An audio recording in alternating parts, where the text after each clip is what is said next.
Assalamualaikum warahmatullahi wabarakatuh. Perkenalkan, nama saya Abdul Saban Arsyad, NIM 1929041038, kelas P3B 2019. Di sini saya akan menjelaskan perkembangan kognitif menurut Piaget. Belajar menurut Piaget, organisasi, proses menghubungkan struktur kognitif yang ada. Adaptasi, proses asimilasi dan akomodasi. Konsep kunci teori perkembangan kognitif Piaget. Skema, kumpulan konsep atau kategori yang digunakan individu ketika berinteraksi dengan lingkungan. Asimilasi, proses kognitif berupa penyerapan pengalaman baru, di mana seseorang memadamkan stimulus atau persepsi ke dalam skemata atau perilaku yang telah ada. Akomodasi, proses struktur kognitif yang berlangsung sesuai pengalaman baru.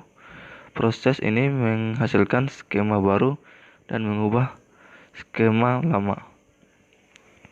Keseimbangan atau equilibrium, proses menstabilkan asimilasi dan akomodasi dalam proses struktur kognitif. Tahap perkembangan kognitif menurut Piaget. Periode sensori motorik 0-2 tahun. Karakteristiknya mengorganisasi kenyataan dengan kemampuan indera dan motorik. Kemampuan bahasa muncul setelah beberapa bulan. Preoperasional 2-7 tahun.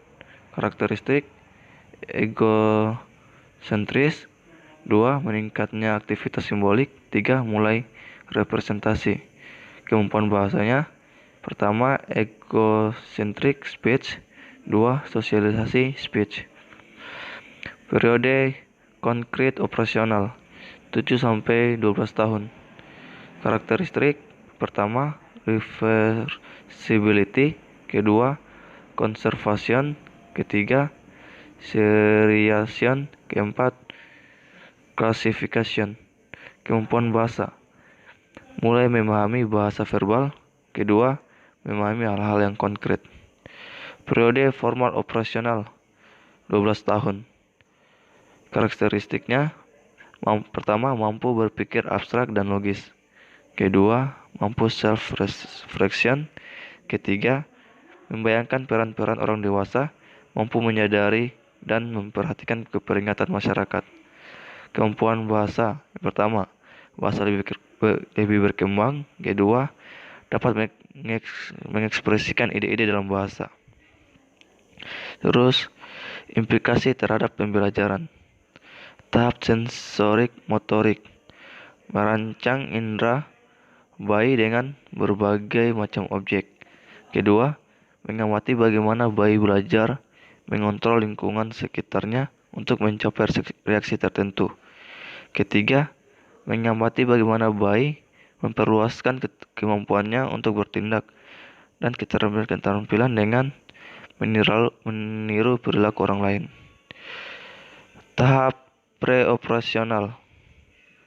Pertama, memberikan kesempatan anak untuk bermain drama dan membuat mereka percaya dengan dirinya, sehingga dapat memberikan makna kata-kata dan tindakan mereka.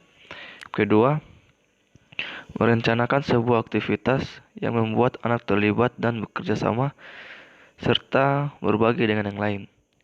Yang ketiga, memberi instruksi dengan kata-kata sederhana dan singkat serta sebisa mungkin dapat diilustrasikan dengan gambar-gambar agar mudah dipahami.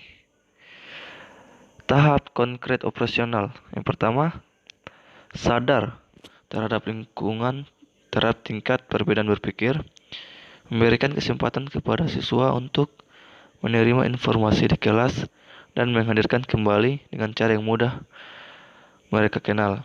Yang kedua, memberi kesempatan kepada siswa untuk dapat mempresentasikan kembali informasi yang telah mereka dapatkan di kelas.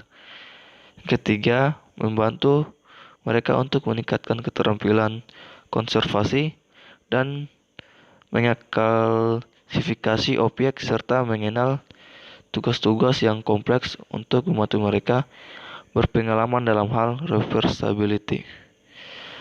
Tahap formal operasional.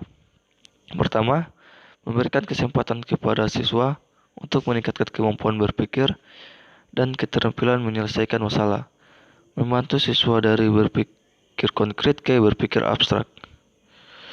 Mungkin itu saja dari saya. Sekian. Wassalamualaikum warahmatullahi wabarakatuh.